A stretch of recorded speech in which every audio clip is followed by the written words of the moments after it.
সাগরদিঘির কাবিলপুরের দীর্ঘদিনের সমস্ত রাস্তাঘাট আর সেই রাস্তার দাবি তুলে জঙ্গিপুরের প্রার্থী খলিলুর রহমানের সামনেই বিক্ষোভ দেখালেন কাবিলপুর বটতলা মোড়ে।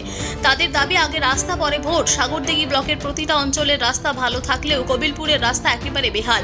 বারবার জানানো হলেও সেই বেহাল রাস্তা এখনো সংস্কার হয়নি। সামনে লোকসভা নির্বাচন, সেই লোকসভা নির্বাচনকে সামনে রেখে বুধবার ভোট প্রচারে সাগরদিঘির কাবিলপুরে আসেন জঙ্গিপুর লোকসভার তৃণমূল প্রার্থী খলিলুর রহমান। আর সেখানেই কাবিলপুরের রাস্তা পুনর্নির্মাণের দাবিতে বিক্ষোভ দেখাতে থাকেন কাবিলপুরের বাসিন্দারা।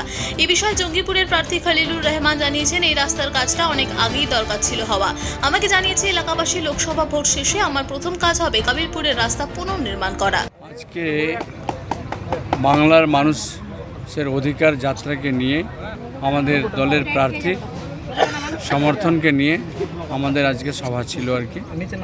সাগরদিঘির মণিগ্রাম থেকে আমরা আরম্ভ করেছি। মণিগ্রামের পরে বালিয়ার পরে আমরা কাবিলপুরের পরে আমরা পাটকেলডাঙ্গা এসেছি। আমরা বালিয়াতে গিয়ে আমাদের একটা জনসভা হবে এবং ইফতার সভা হবে, তারপর আমাদের আজকে কর্মসূচি শেষ।